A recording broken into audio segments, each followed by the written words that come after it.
Baik, Assalamualaikum warahmatullahi wabarakatuh. Selamat pagi, salam sejahtera untuk kita semua. Sahabat orang tua muda Indonesia yang saya hormati, yang saya cintai. Pagi ini Cipikus ingin melanjutkan laporan Cipikus yang kemarin ya, hari apa itu ya, hari Kamis kemarin ya. Saya ingin menyampaikan hasil reportase saya langsung di TKP. Nah, di TKP karena saya ingin tahulah rumahnya kayak apa, kemudian suasana seperti apa.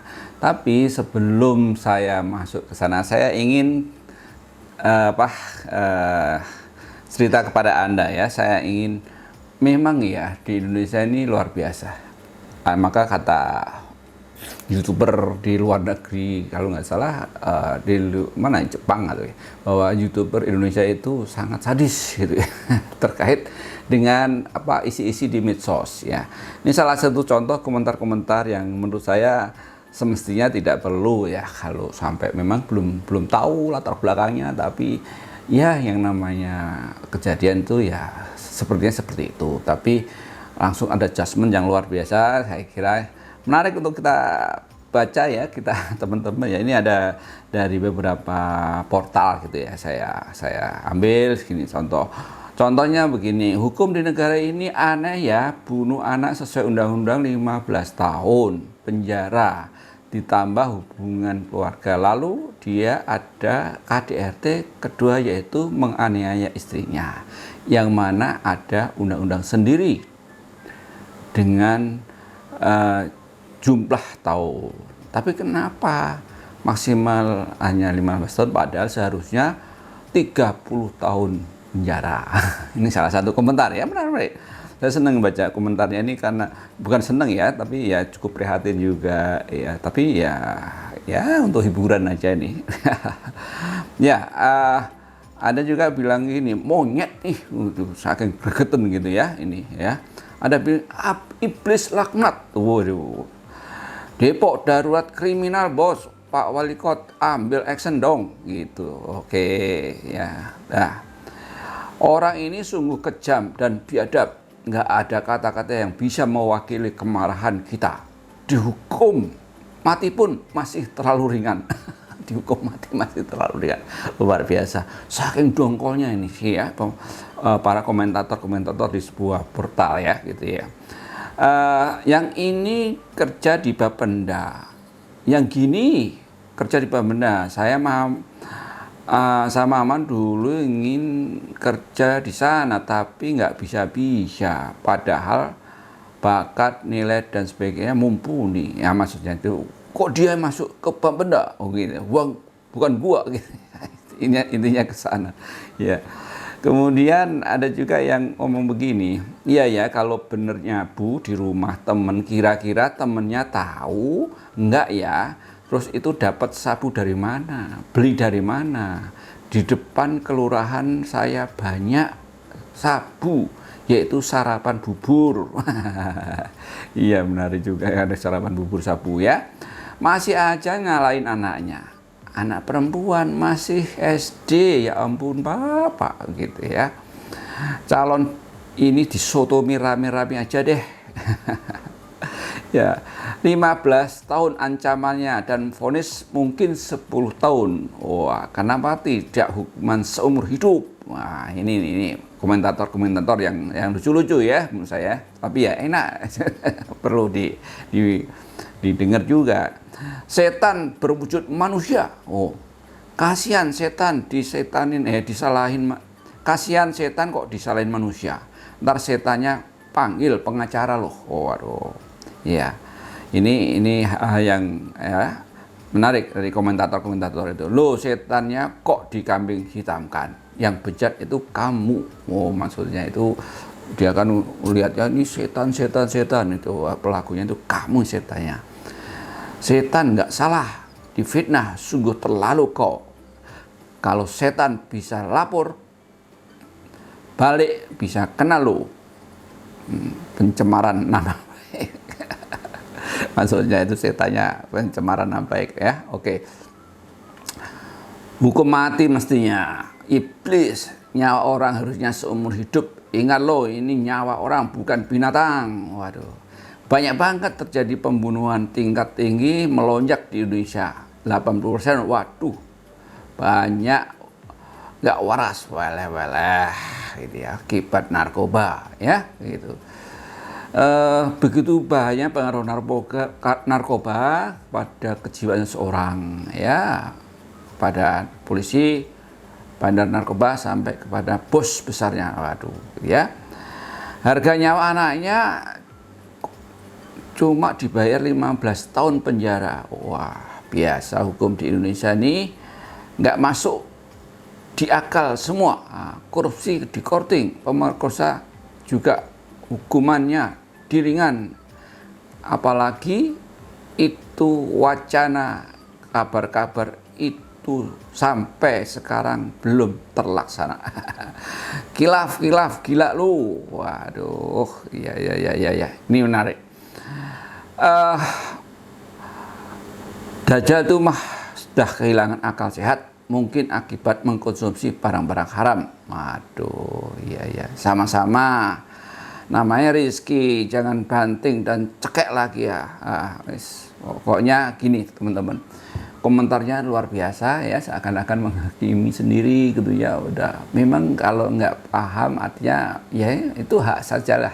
Nah, namanya melihat, belum melihat langsung ya.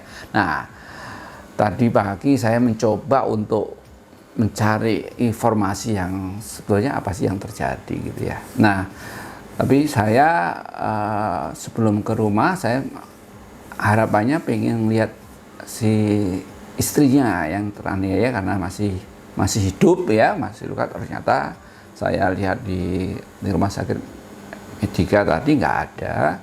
Kata satpamnya, kata salah satu karyawan itu, oh sudah dibawa ke RSCM. Nah, di RSCM itu konon saya dapat berita terakhir tadi siang sudah mulai sadar. Ya, nanti kita cari informasi dari pihak istri. Ini menarik ya. Nah, setelah itu di rumah sakit karena nggak ada, saya langsung ke rumahnya. Terus saya naik Gojek gitu ya. Sana karena kalau naik mobil itu sempit tempatnya, ya bukan sempit sih sebenarnya, nggak cepat gitu ya. Kemudian saya lihat masjidnya di sini, masjidnya besar ya, dekat rumahnya, kira-kira ya 600 meter dari rumahnya. Nah, saat saya di rumahnya itu, saya kebetulan begitu saya lihat, saya tanya, mana Pak rumahnya kemarin yang korban? Oh itu Pak, gitu ya, dari orang yang nongkrong sana. Nah, saya tidak sengaja saya ketemu sama ayahnya, si ayah si Kiki. Kiki itu nama panggilannya si Rizky Noviandi Ahmad. Jadi si pelaku ya, si pelaku ini. Nah, ayahnya ini namanya Adang Jawari. Nah, Pak Adang ini ternyata PNS di Jakarta ya, kemudian masih aktif. Kayaknya mungkin mau pensiun ya, karena waktunya sudah mau pensiun gitu ya.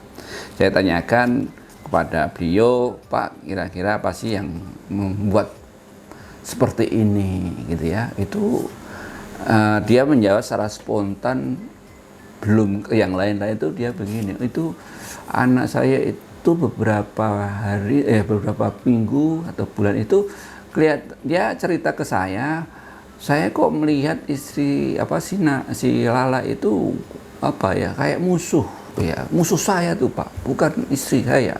Jadi kayak ada semacam bayangan orang besar gitu di mata gitu ya, kayak sebuah sosok yang nggak jelas gitu ya. Karena tadi ya penjelasannya juga nggak jelas, tapi itu di situ tuh kayak ada musuh, si musuh baik saya banyak, itu bilang gitu. Nah, karena musuhnya banyak itu, konon dia pesen parang ya. Nah, pesen parang ini atau pesen yang namanya pedang ya, pesan itu secara online ya. Nah, teman-teman, jadi bapaknya melihat ini keanehan gitu. Jadi ada cerita seperti ini yang disampaikan dengan bapaknya. Karena saya melihat, Pak, bukan karena bukan karena anak bapak ini apa istilahnya punya kelainan, enggak ada kelainan, enggak, ya. Jadi Mas Kiki, panggilannya si Rizky ini memang sedang mengalami masalah keluarga dengan istrinya lah. Itu yang memang awalnya. Ini nanti yang akan saya bahas dengan para psikolog ya. Kenapa itu? Apa hubungan ini? Kenapa sih kok bisa sampai seperti itu? Nah, tapi saya ingin cerita fakta-fakta tadi saya ke TKP ya, supaya nggak lupa nanti. Nah, padahal si Rizky yang lahir tahun 91 itu, nah, dia rajin ibadah, dan dia ini anak ketiga dari anak kedua dari 3 bersaudara, dari anak tengah gitu ya, dan adiknya perempuan itu yang tinggal sama dia. Jadi di rumah itu teman-teman itu ada bapaknya ya, bapaknya itu Pak Adang ya, itu punya istri tapi istri sudah meninggal. Jadi Pak Adang, Pak Kiki sama istrinya, sama anaknya 2 dan adiknya. Nah, ternyata rumah itu di sebuah klaster, dan hemat saya yang saya lihat langsung tadi, itu rumah yang paling bagus di antara klaster itu. Jadi kalau dibilang secara ekonomi yang terlalu nggak ada itu kayak nggak ya, tapi itu bisa juga sih, karena ada alasan begini ya. Tadi yang saya dapatkan bahwa si Nila Insani NI ini, tapi panggilan di keluarga ternyata Lala. Nah, si Lala itu dia kerja 2 bulannya itu kena PHK ya. Nah, kena PHK itu karena masih adalah hal-hal yang terkait dengan mungkin pinjaman ya. Kalau dulu Lala itu kerja kan lumayan ada yang bisa untuk ngasuh. Nah, begitu dia bukan PHK sebenarnya, diminta Kiki untuk mengundurkan diri atau tidak kerja. Nah, tidak kerja karena supaya fokus ke anak ini. Ya, jadi aneh gitu ya, fokus ke anak berarti dia sayang sebetulnya kepada anak gitu kan. Karena si Lala ini bekerja tapi disuruh anak. Nah, mungkin di situ ada konflik juga karena pinjaman itu nggak terbayar dengan baik barangkali ya. Itu kan bapaknya ngomong begitu tadi ya. Ya. Bukan PHK lah ya tadi, mengundurkan diri. Dan si Lala ini adalah anak yatim piatu, jadi memang sudah nggak punya bapak dan ibu, sehingga punyanya itu Mamang. Ya, Mamang inilah yang tadi bahwa dia itu sudah mau minta cerai saja ya. Nah, dari teman-teman, sekarang kondisi Lala itu sekarang di rumah sakit RSCM ya, sedikit saja. Nah, pengakuan ayah Kiki tadi, saya akan lanjutkan pengakuan ayah Kiki tadi ya. Dia melihat sosok seram di rumah itu, terus kemudian dia juga merasa heran, kok bisa-bisanya gitu ya. Gregetan banget si ayah ini sama si Kiki, karena dia sayang sama cucunya.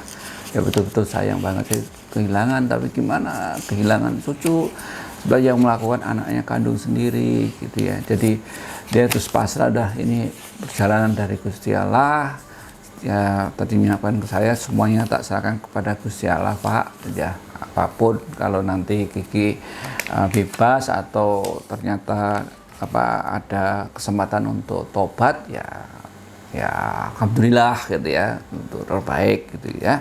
Intinya bapaknya itu ya dengan tegar dan rela apapun yang dilakukan oleh kepolisian atau kehakiman atau nanti apa hukumannya, itu sudah rela banget ya. Tapi dia juga berdoa supaya kelak anaknya kalau memang bisa selesai masalah ini, karena si Kiki juga merasa bertanggung jawab ya dengan segalanya. Dia akan berharap untuk kembali bermasyarakat dengan baik. Karena apa? Kiki punya potensi sebetulnya kan, punya potensi, kemudian juga sudah kerja, dan dia juga mengatakan begini ayahnya tadi, dia ini mau ini Pak juga mau beli KPR gitu ya, beli KPR di daerah Cilengsi sana gitu ya, di KPR tadi ya, saya catatan saya di KPR di daerah Cilengsi, betul, ambil KPR gitu. Jadi sudah ada ancang-ancang ke sana. Ini kan jadi nggak, kalau ekonomi banget sih enggak gitu ya, karena ada artinya nggak bisa makan, itu nggak bisa makan nggak. Tapi ukurannya kan mungkin si orang berbeda-beda kan. Jadi kalau nanti ukurannya disamakan dengan kita kan enggak ya. Jadi ada keinginan untuk sudah mau ngambil KPR di Cilengsi ya. Nah, saya tanyakan, ini Kiki sama Pak Lala ini ternyata sama-sama orang dari daerah Cianjur, jadi sama-sama dari Cianjur gitu ya. Jadi, nah, yang menarik teman-teman ya, jadi rumahnya itu si Kiki itu ternyata begini. Saya tanyakan kepada ayahnya, Pak, memang si Kiki itu mukul istrinya dia kalau dulu? Oh enggak, dia nggak pernah mukul.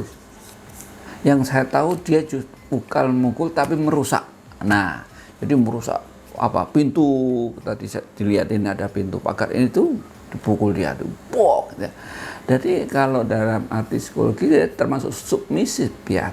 Jadi bukan agresif sebelum-sebelumnya gitu ya, atau 1 bulan 2, karena memang udah menjadi kebiasaan atau sering cekcok gitu ya.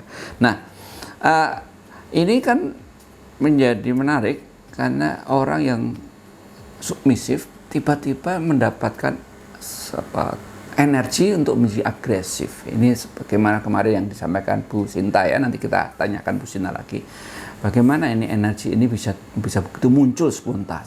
Nah, kemudian bapaknya juga sangat heran karena dia itu nggak pernah mukul, karena juga nggak pernah mukul.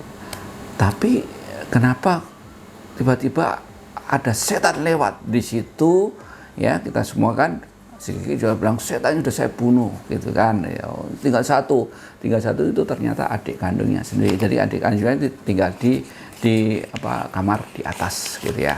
Nah, saya nggak tahu, nanti kita cari informasi ya tentang pengakuan Kiki ya. Dan pengakuan Kiki terakhir juga dia mengatakan bahwa dia sebetulnya yang akan dibunuh itu istrinya gitu kan. Kemudian karena melihat anaknya lari, secara spontan dia nyabet anaknya itu. Ya Allah, maksud ya, ini luar biasa kejadiannya. Maka saya tertarik ya teman-teman untuk menggali ini sebetulnya supaya ada pelajaran hidup buat kita semua.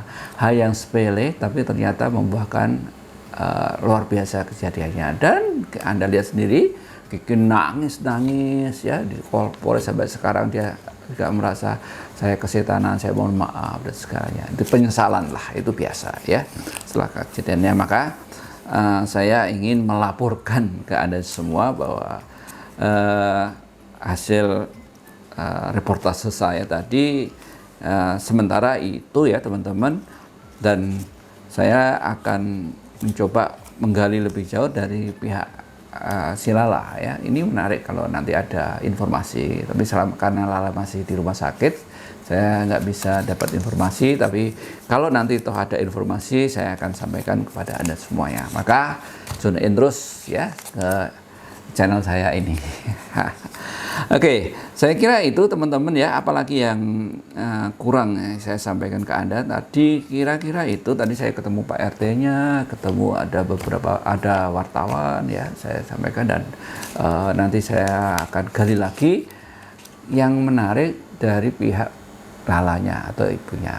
Apa benar hanya kejadiannya seperti itu? Karena menurut informasi kan udah agak lama ya, atau ada cekcok itu sejak mungkin karena nggak kerja tadi dari 2 bulan yang lalu. Tapi ada bapaknya sih udah sering lah itu, tapi itu cekcok biasa. Nah, cuma yang informasi tentang pulang larut malam itu, Pak, apa betul tiap pagi itu selalu pulang pagi?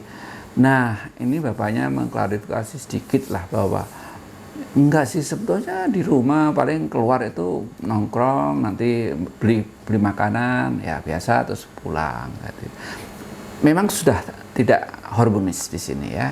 Nah, yang saya tangkap kata-kata yang menarik tadi adalah begini, bukan menarik yang sungguh menyesalkan gitu, ada gini.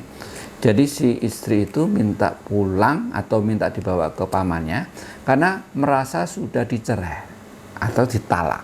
Jadi jam 3 atau setengah 3 pagi itu suaminya marah begitu, udah kamu saya cerai, artinya kan talak ya, talak itu satu gitu.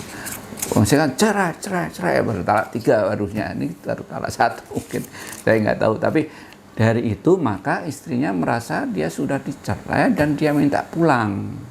Nah, minta pulang, dia siap-siap lah pagi-pagi itu, pagi mau berangkat, minta atau mau ke tempat engkongnya atau pamannya ya, encingnya lah gitu ya, sama anaknya sambil nganterin sekolah anaknya. Nah, tiba-tiba ya kejadian itulah, setelah sholat subuh kemudian datang.